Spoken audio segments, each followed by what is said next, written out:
Okay.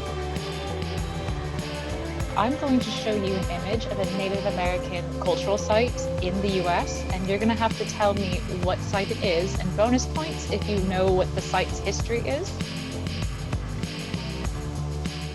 Hello, everyone, and welcome to Weekend Talk, the show that brings professionals in cultural heritage directly to you. As always, this episode is brought to you by Safe Cultural Heritage Group. I'm your host, Megan Kmorick, and I'm an archaeologist and Egyptologist currently based in London. Today, I am joined by a member of the Pawnee Nation of Oklahoma who is not only working towards their PhD in anthropology, but they also are a host of 3 successful podcasts, as well as advocating for curation and cultural practices in museums, because as they have put it, it is a crime to continue archaeology before we can actually handle the backlog that is in archives today. But I'm not going to speak too much about it. I will let our guests do that. So without further ado, hi, Carlton. Welcome to Weekend Talk. Hello, Megan. Thank you so much for having me. I'm very excited to be back on. And thank you for such a wonderful introduction. Well, it's my pleasure. I tried my best. It's really great to have you. So for those who are watching, basically this episode is separated into 3 segments. We will do an introduction followed by a Q&A. I promise I won't ask too many questions, but maybe I won't guarantee that. Never mind, scratch that. And then we will go into the entertainment segment where we are going to be playing a game, but more about that in segment 2. And then finally, segment 3, we're just going to roll out the red carpet for you to let us know where to find you, what things you have going on, and if there's any other thing you want to shout out. So does that sound good? It sounds great. Thank you for having me. Yeah, let's go. Let's do it. Perfect. Let's get on then. Tell us more about you, Carlton. Yeah. So as you mentioned, I'm a PhD. I'm pursuing my PhD in anthropology here at the University of Colorado Boulder, which is where I am based. I received my master's in anthropology from the University of Wyoming and my bachelor's in anthro from Radford University in Southwestern Virginia, where I'm originally from. And on top of getting a PhD, I'm also pursuing 2 graduate certificates, one in American Indian Studies and the other in museum science. So taking classes and getting work both done in these other fields outside of anthropology while I'm still a student. I'm a citizen of the Pawnee Nation of Oklahoma, which you mentioned. I sit on our museum board of directors. I've been doing so for the past 4 years. So really in that capacity, just helping to manage the museum's operations at the moment. We're working on getting a new cultural center for the Pawnee Nation of Oklahoma, in which we can incorporate not only more objects of cultural patrimony, but also expand our ability to do more cultural heritage within the nation. Other than that, I do a lot of other service, I guess. Like I have a hard time saying no to things. So I sit on the Society for American Archaeology's design team, as well as the Committee on Native American Relations. And for the Plains Anthropological Society, I'm currently the chair of the Student Affairs Committee. And then outside of the US, I'm a research associate for the new archaeological school in Ukraine. So very busy and not enough hours in the day. I mean, and here I thought I was busy. I'm just going to get up and leave. I think you can just handle this entire show. That was impressive. Thank you. That's incredible. I mean, what got you into anthropology in the first place? Like, what was the driving force behind that? Absolutely. So originally my main pull to anthropology was definitely archaeology, which here in the States, right, that's a subfield of anthro, it's not history. But with that said, I've always been a huge history buff. Like that was always the one subject in school that I always performed well at. I had an innate love for the past, and that kind of extended to like any sort of book series I would read. I always got super obsessed with the lore. I was always about the backstory. And so when I was in school, I ended up I went to community college first after high school, and I took a historical archaeology class, and because it satisfied one of my history requirements, and I just absolutely fell in love with archaeology. And it wasn't until I got to undergrad at Radford where I was really exposed to the other subfields of anthro, to cultural, biological, and linguistic. And so as I've been going through school, I've kind of seen myself more as a 4 fields anthropologist rather than strictly an archaeological anthropologist, because I do work with linguistics. I do love the bioant side of things.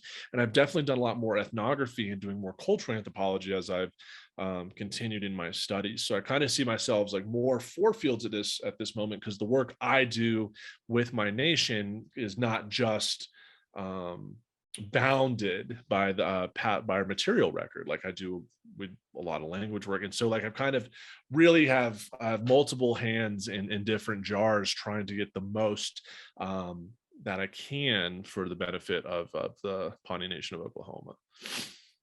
Yeah, I think anthropology, a lot of people don't realize it's a holistic approach. So you can go into anthropology and then become a linguist or become an archaeologist. But I think it's really great to see when people are like, no, I am an anthropologist. I am everything. And I'm not just going to limit my research and my ability to give back to community based on just one track.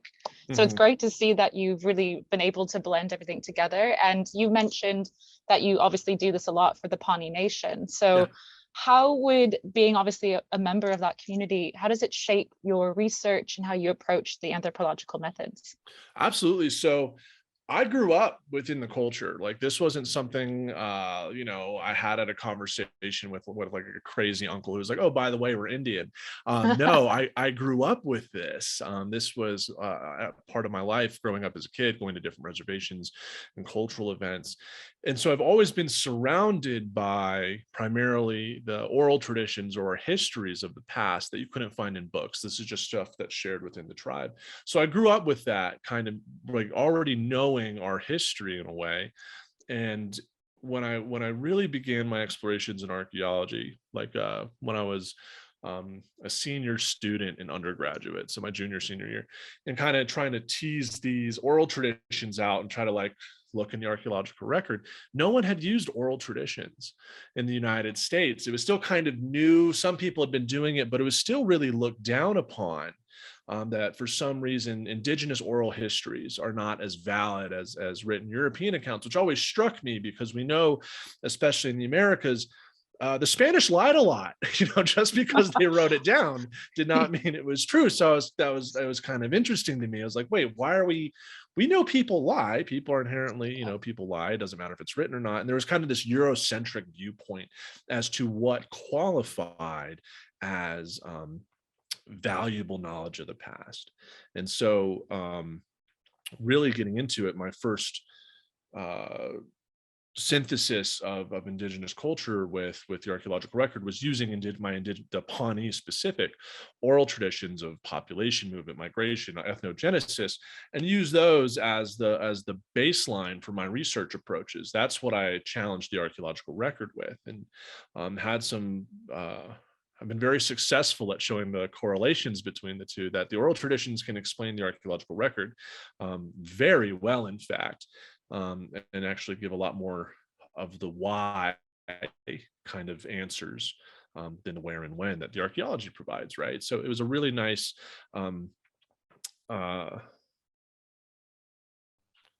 synthesis of kind of ontologies of like thinking about the past. Archaeology as the provides the where and when, and the oral traditions provide the why and how. So Yeah, I think a lot of people, like you said, the Eurocentrism of this is you see the oral traditions and you kind of put it off to the side, and then you'll do research and go, oh, we found this thing, and then it somehow matched up to the oral traditions. Like it's such a disconnect between the two. So it's really nice to see that, no, let's look at the oral traditions and let's just go in assuming that they're based in reality, they're based in some truth. And now let's go and let's look at it further and bring it to the forefront of the community, where now as a story, it's now become actual Mhm. history. And I really like that. That's honestly incredible. Yeah, it's a lot of fun. I really enjoy the work that I do, and I mean, it's not just me. There's a other group of young indigenous scholars like myself who are doing this within their own nations. So there's kind of a bunch of us. There's over 500 recognized nations within the United States, and we're all doing it kind of on our own. And so it's been fascinating to be kind of part of this new scholastic movement within indigenous communities here in the States, to have all these friends in different nations and all of us kind of doing the same thing and helping each other out as we get along. It's been absolutely phenomenal. And I love that you mentioned that, because I don't think a lot of people, even in the States, know just how vast Native American culture is and how many recognized tribes there are. And that's just recognized tribes. And, we could get into a whole conversation about that, but I will spare the audience. We'll make a whole video on that probably a different time. But Absolutely. it's great to see that there is such a big community, especially now, and how anthropology is changing for the 21st century, where young people really do want to start looking at that heritage and at that culture. And not even with oral traditions, like I know you work with a lot of museum collections and trying to like reanalyze those materials. So what's that process look like for someone who's probably never even stepped foot in a museum archive before? Absolutely. So the museum world is fascinating to me. Especially here in the United States, prior to the professionalization of archaeology and even early professional archaeology, they would dig up whole sites, which we don't do nowadays. We only dig up a section to allow other archaeologists in the future with better techniques and methods to do the same thing. They were excavating full sites and just shipping these off, in especially at the late 19th century, early 20th, like during the museum wars, like people, Chicago, New York, the Smithsonian were trying to get their hands on everything. So they just sent teams out to collect. So we have so much stuff that it was cataloged in the early 20th century that's just now hanging out in repositories. And a lot of the collections, one, haven't been analyzed, and two, they've most likely been mislabeled, misidentified. And so my experience when it comes to working in museum collections has really grown out of working with legacy collections or orphan collections at the Denver Museum of Nature and Science here in Denver, Colorado, kind of looking at a site that was excavated in the 70s and then never published, but a report was written but it's like 50 years old. So it's having to go back, and I hate the term because everyone used it, doing the archaeology of archaeology, trying to figure out what methods they used 50 years ago to redo the excavation of the site from cardboard boxes. And we've learned a lot of having to reanalyze the site with our methods to redate it. But a lot of my experience or kind of opinions on and thoughts regarding the necessity to reanalyze collections as I've become involved with the Horses and Human Societies program. And it's run out of here, University of Colorado Boulder, by a professor named Dr. Will Taylor. And he's looking at the examination of how horses spread in North America due to European influence, right? So we realized very quickly that museum collections in North America had misidentified Amerindian horses. They either kind of said, oh, these are a little too early, so they must be Pleistocene horses, or these are definitely your American horses. So we don't have a really good idea of how many horse specimens we actually have in the States. And we need to know in order to, date where these things came from, look at a lot of isotopic analysis where these horses are spending their time, and most importantly, we're reshaping how the narrative as to when American Indians got horses early on. The big thing now is it's the big belief, the big assumption, right, that a lot of our understandings of archaeology are based on assumptions by old white guys, was that after the Pueblo revolts in the late 1600s, when the Pueblos released the horses, that's when everyone just assumes, oh, that's when people got horses. So it's after, late 17th century. We're getting radiocarbon dates back on horses that are like 70 to 100 years prior to the Pueblo revolts, like 150 years earlier than what is believed that, Plains Indians actually had horses. And so we've had to make a lot of calls to a lot of museums like, hey, can we come and check out your horses? Because we're pretty sure you're wrong on kind of like what it's classified as. And we're starting to see that repositories have been going back and trying to looking at these old horse remains, and it's been like, oh wow, these actually might be Amerindian horses. So it's also challenging some of these assumptions. And you see these assumptions in archaeology all over the globe, and through scientific rigor, you can untangle those threads with new hypotheses and new results. Yeah, I mean, the scientific method is not even that straightforward, is it? No matter what field you're in. So I think a lot of people tend to not realize just how much work, I guess, goes into discovering not even the truth, just more facts. Absolutely. So in that regard, what is something that you would like other people to know about that maybe they have a misconception about, either in the field of anthropology or in Native American culture in general? Just something that you think people tend to think about and you're like, no, no, no, it's this.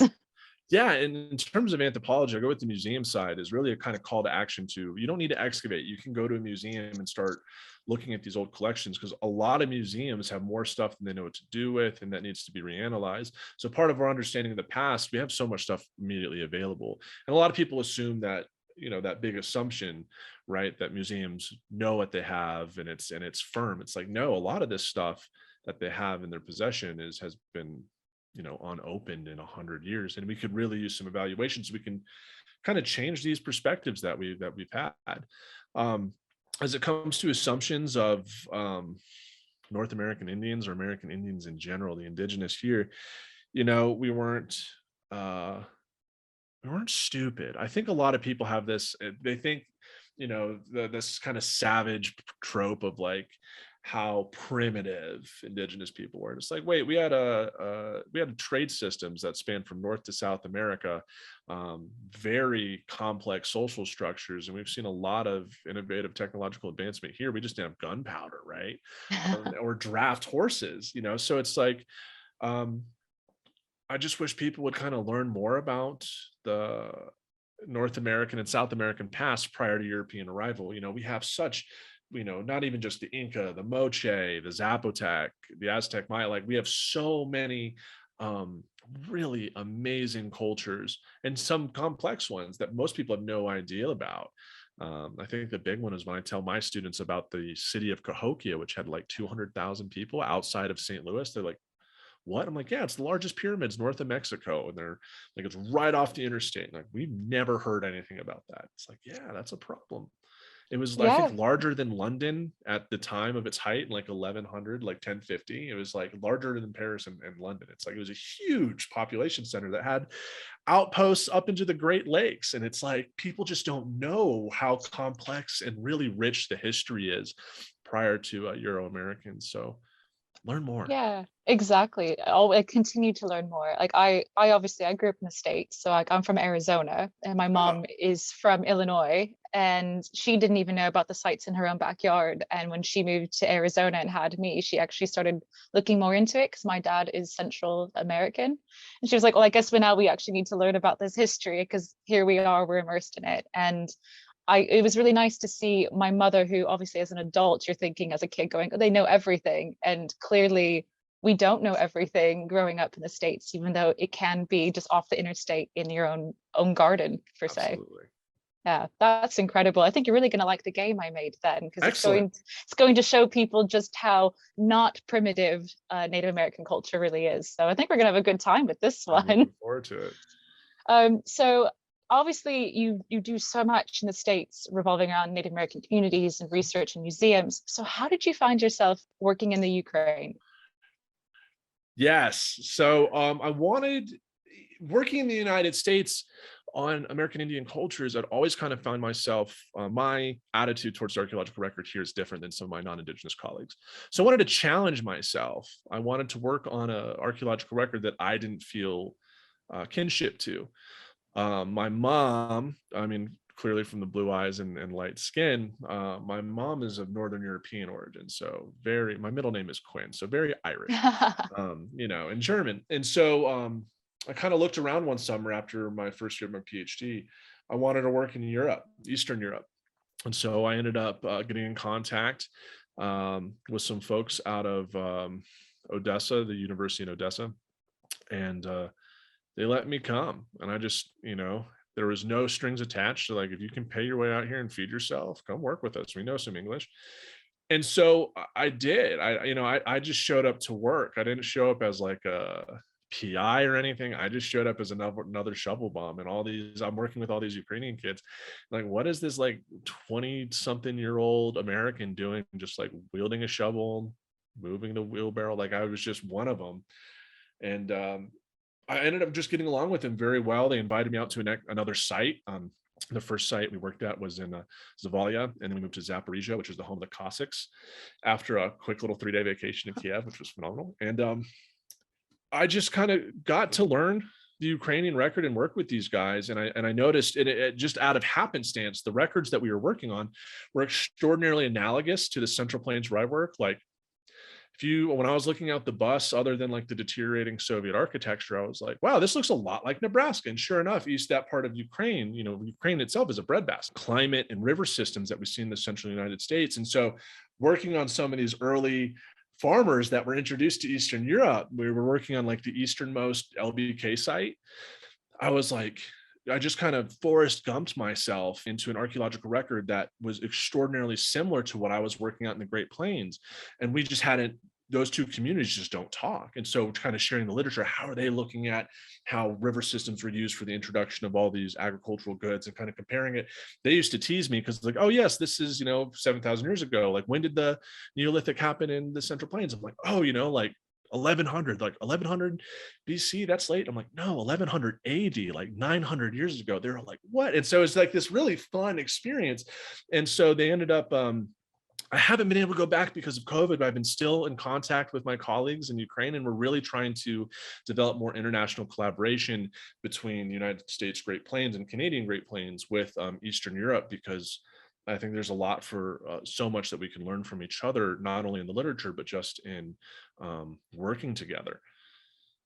Yeah, I mean, obviously, as an anthropologist, you at the end of the day, you study people and you study human behavior. So even though there could be two cultures that have never met, never interacted, could be eons apart, as it would feel, they're still people and they still interact with their environments in similar ways. They just might have different methods of going about it, or they Exactly. might have like different conclusions that they want to draw from it. But at the end of the day, like you said, not only can you see the parallels that you study, you can also learn from the people that you work with and the processes that they do that you could then apply to your work and vice versa.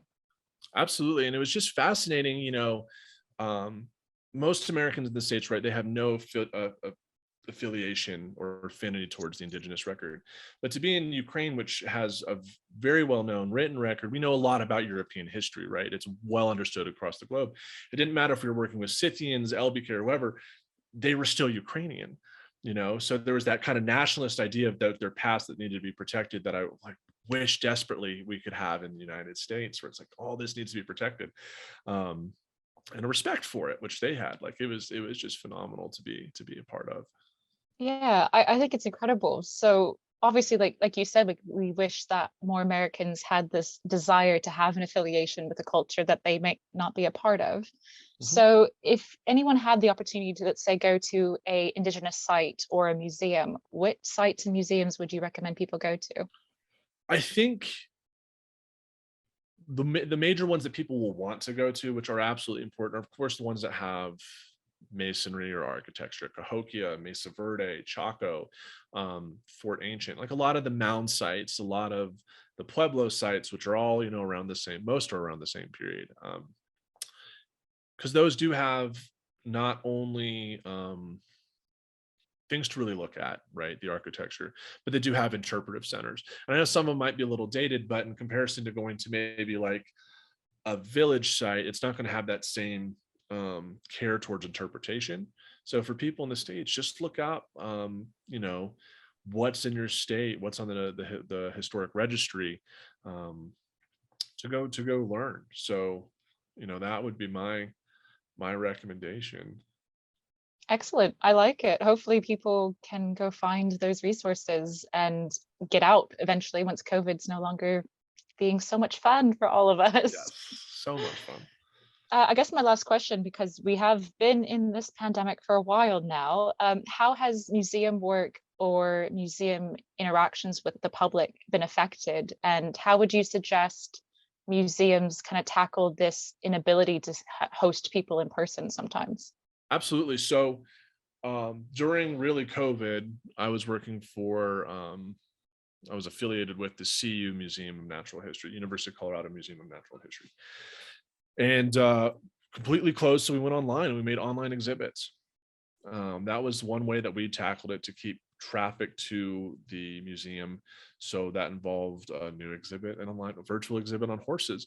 And Ooh. we really relied on 3D scans, that you could access not only on a computer screen to be able to manipulate some of the objects, but through augmented reality. if you had a specific app, the Roar app, and you could scan a barcode, and it was a lot like Pokemon Go, where you could pull up with the barcode an artifact, and you can place it in your room or in your hand to see how big it is. That's incredible. That is so cool. That's how we tried to do it. And I think we were very successful with it. It became just a subscription service, which was unfortunate. But I think, and part of that, recognizing the changing interactions that we have with museums, like a lot more kids, they want to be able to interact with things. And we're seeing that across, I think, the board at museums are trying to make more kid-friendly exhibits. And there's that give and take between interactive and scientific, knowledgeable. And so what we tried to do with these 3D scans is not only have them in digital space that, you don't have to interact with some of these skeletons or bones, that people could, quite literally look at objects from the comfort of their own home and manipulate them on an iPad or whatever. So we're hoping to expand that in the future. And then when I was working at Denver Museum of Nature and Science this past summer, the issue of, I don't think they necessarily did. They opened their doors, and it was just more of like limiting how many people could come in and trying to sanitize as much as they could. And they ended up doing more tiny lectures is what they did. So they would go around the museum and work with their curators, collections managers, whoever, just do like a quick 10-minute thing of, what are you working on? Like, what's cool? What are you doing in the museum while everyone's out? And they ended up getting they do these live Zoom events. And they ended up having a lot of people at home come and watch and see some like behind the scenes access to some of these collections that they normally wouldn't have if they would have come in person. So I think for the futures of museums, as they open up, really start thinking how they can take advantage of technology. How do you make these museums, which are inherently legacies of colonialism and upper middle and like the upper class, and these which began as curiosity cabinets, how do you make your content accessible in the 21st century in a digital age, and how does that help the presence of your museum? So we'll see.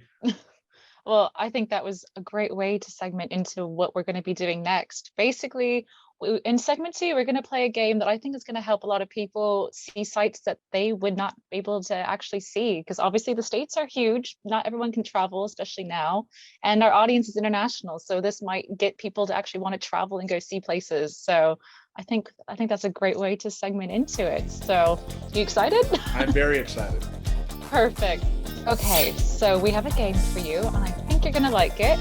Basically, I'm going to show you an image of a Native American cultural site in the US, and you're going to have to tell me what site it is, and bonus points if you know what the site's history is. I can give you a clue if you ever need it. I can tell you what cultural group belonged to this area, or at least like what scholars think. But I think you're going to be doing pretty well. But again, basically, this is just to help people see how advanced Native American culture is and how, I think incredible it is. So you ready to play? Let's go for it. Let's do this. Okay, image 1 then. Let's send that to you now. Okay, so the only clue you're going to get currently is that this is in Arizona. Oh, no. Okay, so it's not, I was like, that's way too small to be Mesa Verde. Aztec is in New Mexico. It's definitely a Pueblo site, cliff dwelling. It's from after 800 AD or CE. Gosh, I wish I was a Southwestern archaeologist. I know my friends, I have a lot of Southwestern archaeologists here in the department, know exactly what this is. I have no idea what the name of this site is, but I know it's Puebloan. Hey, that's good enough. I just can hear all your colleagues, they're probably yelling through the screen right now, being like, how could you not know? But this is Montezumas Castle, and it's in Arizona, Sinagua people or Pueblo people, obviously. I have some history facts for you, and of course I have notes because duh. I love how they named all the Pueblos out of Aztec sites, because when conquistadors were like, oh, this must be Aztec. So Montezumas Castle, you have Aztec, which is another Pueblo ruin. They're just like, oh, these are clearly Aztec. Yes, they could see how advanced it was, and oh, it must not be Native Americans. It must have Right. just been the Aztec, and then you just sit here beating yourself up with the notes. But basically, yes. So this site is about more than 800 years old. Mhm. It says it's very stunning, incredible, well preserved. It's a 5-story cliff structure with over 20 rooms. It took about 300 years to build, apparently, and it is situated right near a river. So on the, like where you see the trees is basically a river. Yeah. And then on top is where they would have things like turkeys. They were raising turkeys, which is really cool. And obviously, it's actually sometimes still used today as a private religious ceremony space for the people in the community. So I thought that was really cool. And I think we have an image of it reconstructed. So we can pull that one up as well. So you can kind of see the inside of it. Yeah, there you go. Oh, okay. So all the entrances, most Pueblo residencies would be entered from the roof, and you can kind of see how they've tried to model that there. But that's what it would look like from the inside. That's fascinating. Yeah, I don't know too much about Southwest. Like, I know a bit about like New Mexico and Colorado, but like Arizona, anything west of really Colorado, New Mexico, I'm like at a loss. I don't know anything about Arizona, Utah, Montana to the West Coast. Like one of my black holes of knowledge. Well, you can always come by to Arizona. I'll show you around if I'm there. Absolutely. We'll do a tour. That'd be great. Perfect. Okay, well then next one. I think you're going to do really well at this. All I'll say is when the picture comes out, it is from New Mexico. Oh, well, that's Chaco Canyon. Yeah. The moment you Absolutely. mentioned it, I was like, oh, he's going to know this one, but I'm Oh, still I'm going to gonna, ask. yes. My colleague Rob Weiner here at CU Boulder, he's a Chacoan archaeologist. So I've been dealing with the past 4 years of all of his research. So I'm very, very familiar with Chaco at this point. Yeah, we'll have to show the audience the reconstruction because I think that's really cool. And then yeah, just tell us more about it because like you were talking about where you have a lot of trade centers in North America that people just don't realize. Yeah, so a lot of my knowledge comes from my friend Rob, and I'm gonna have to prop him up. Is that he's looking at Chacoan roads and finding all the roads that led out of Chaco, and some places just drop off at certain mountains, which he believes to be sacred sites, and how Chaco, like Chaco's weird because there's no water around it. Who was living there? I don't think they found fields around there, so it's this ceremonial or political place in the center of northern New Mexico that shouldn't necessarily be there because it Yeah. doesn't have the things that people need to survive.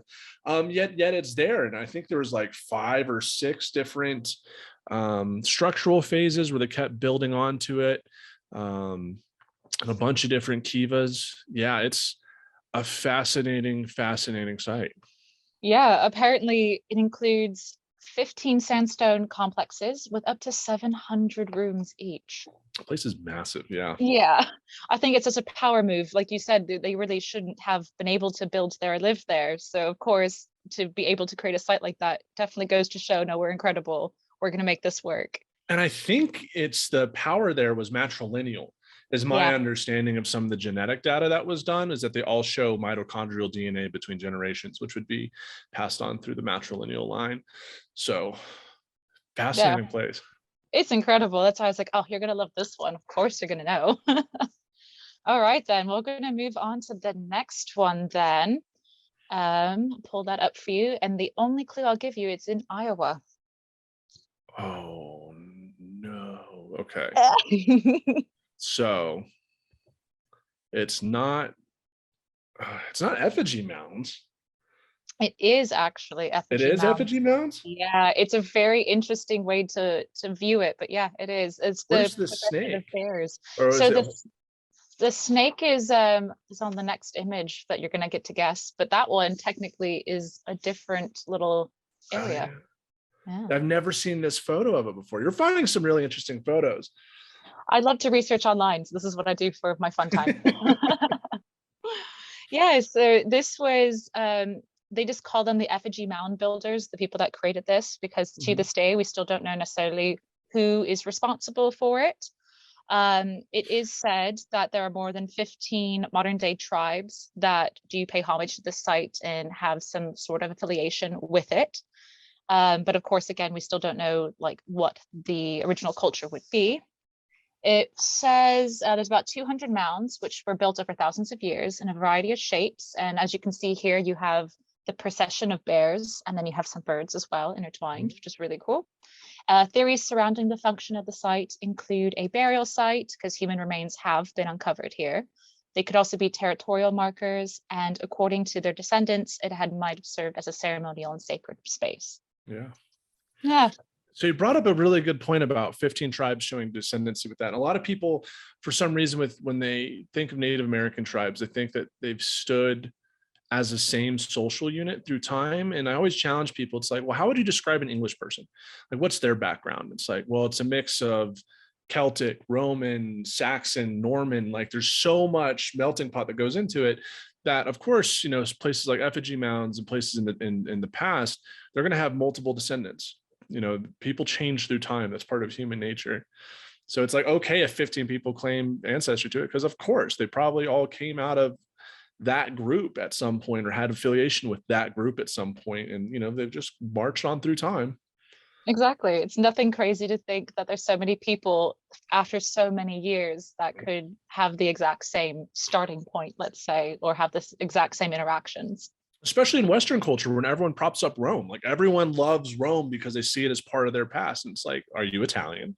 But no, Yeah. it's that same idea of, well, that sense of shared ancestry and shared meaning. And we see it also before, Rome with Greece, that a lot of Westerners have that affiliation in some way, shape, or form culturally with those two cultures in time. No, that's a great way to explain it to a lot of people who are probably very confused at what any of this means. But that's absolutely perfect. I probably could not have said that better myself. Okay, then I guess we can go to the snake that you were so eager to see. So that is the next picture. So this is in Ohio. Serpent Mound. Yes. Serpent Mound is Yeah. in Ohio. Yes, you're right. Yep. Yes, It's yes, cool. yes. And that's at a golf course too. Yeah.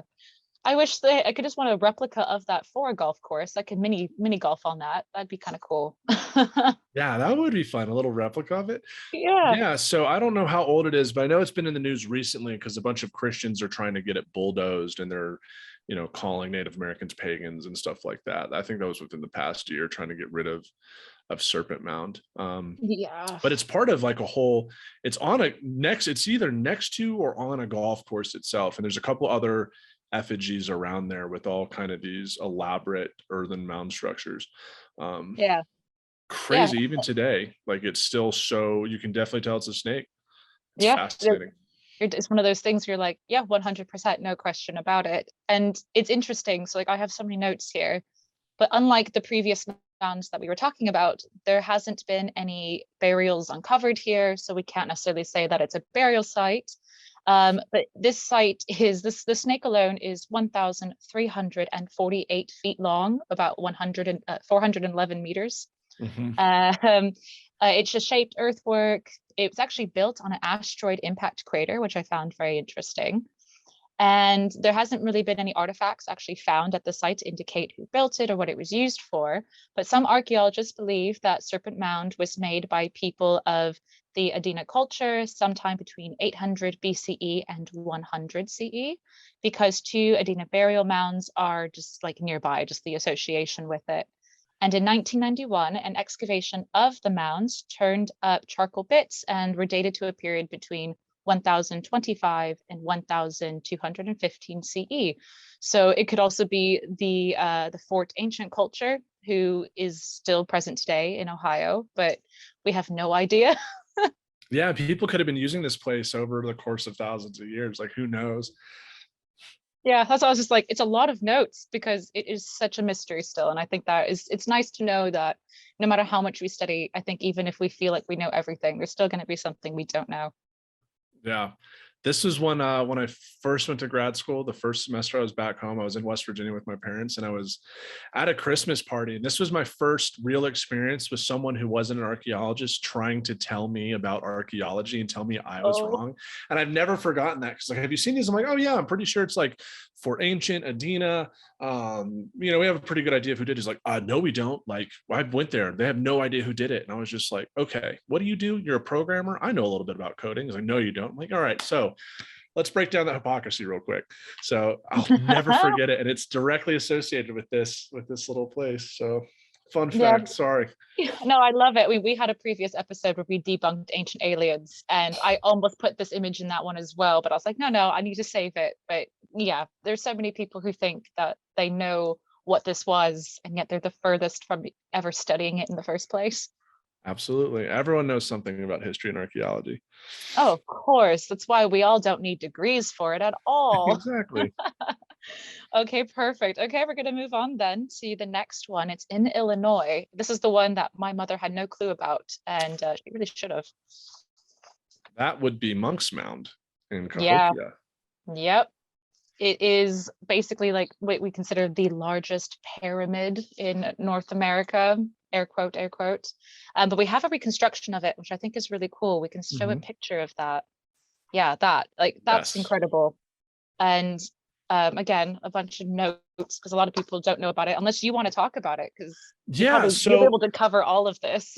yeah, so we really saw Cahokia rise. I think it was like during the Sterling phase. Like I think the height was around 1050, 1100 was when it was this massive, over 200,000 people. We had so many different platform mound structures on it.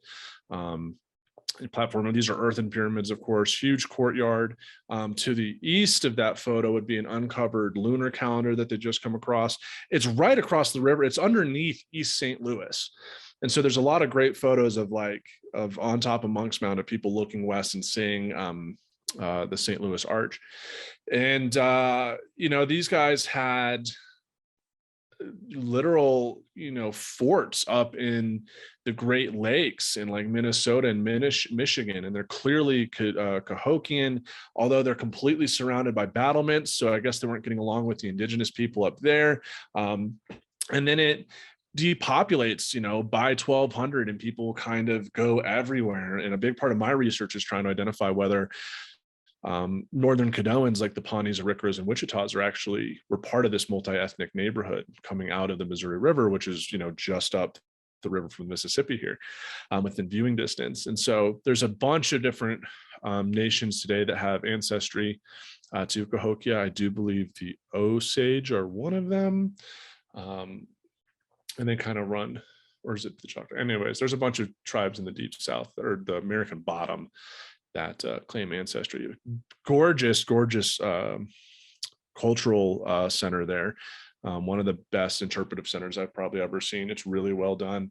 That talks about not just Cahokia and its highlight and its heyday, but also, the woodland period before that and all the other Mississippian interactions. It's like it makes you think, what would have happened if Europeans had showed up around 1100 rather than 1450 after 1492, when all of these massive complex cultures were reorganizing rather than Europeans showing up at the height.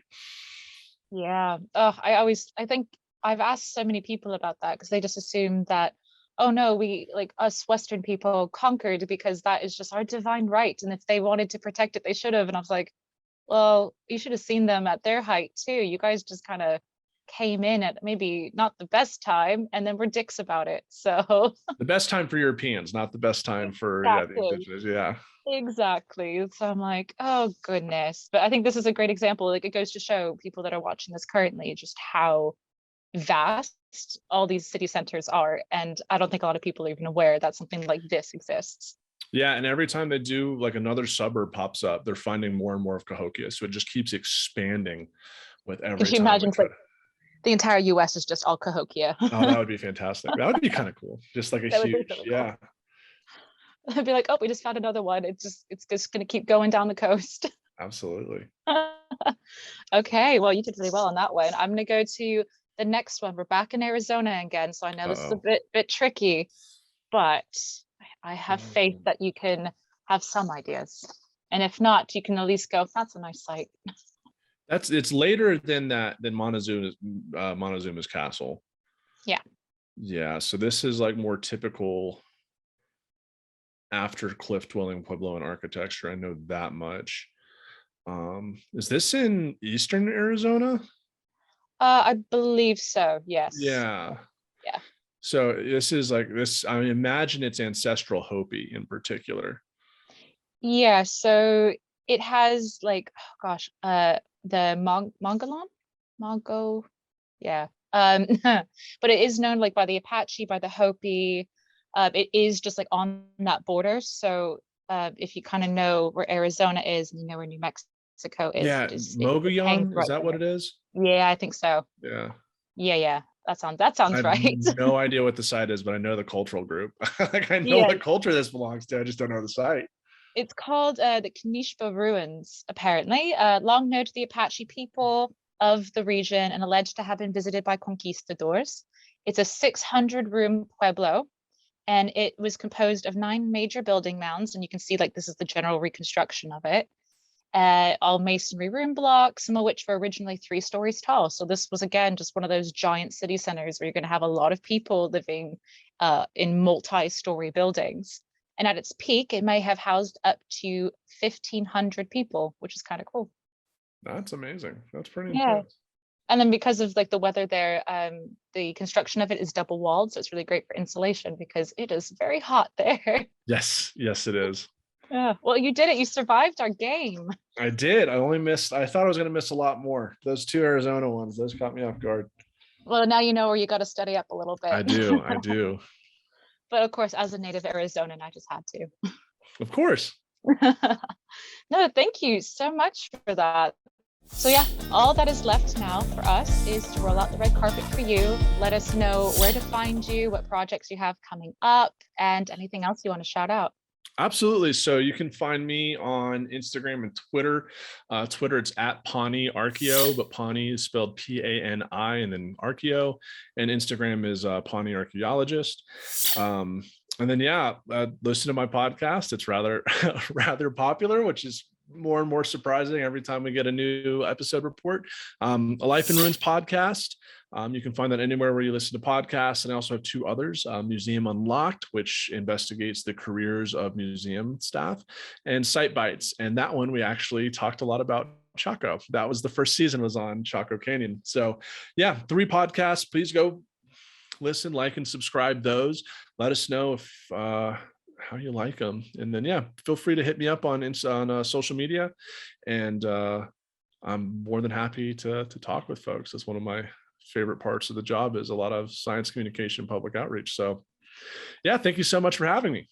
Not a problem. Please come back because this was absolutely incredible and I had so much fun. Same. Be happy to come back. Of course. Thank you. Oh, great. I mean, okay. So obviously people that are watching, if you also liked this, please give us a thumbs up. If you want to see more videos like this, maybe even see Carlton again, if we can get him back on, then please hit the subscribe button because we post videos like this twice a month. And like Carlton said, we have fun here. Yes, absolutely. Hit that like button, subscribe. This is great. Yes, if you have any suggestions on maybe a future game or another person you want to see on the show, you can also just write them in the comments and we'll have a look. And Carlton's like immediately has ideas for different games. Immediately, my brain's turning, trying to think of people I can send out to you guys. Yeah, that'd be incredible. But until next episode, thank you so much, and we'll see you in the next one. Say goodbye with me then. Bye, everyone. Okay, bye.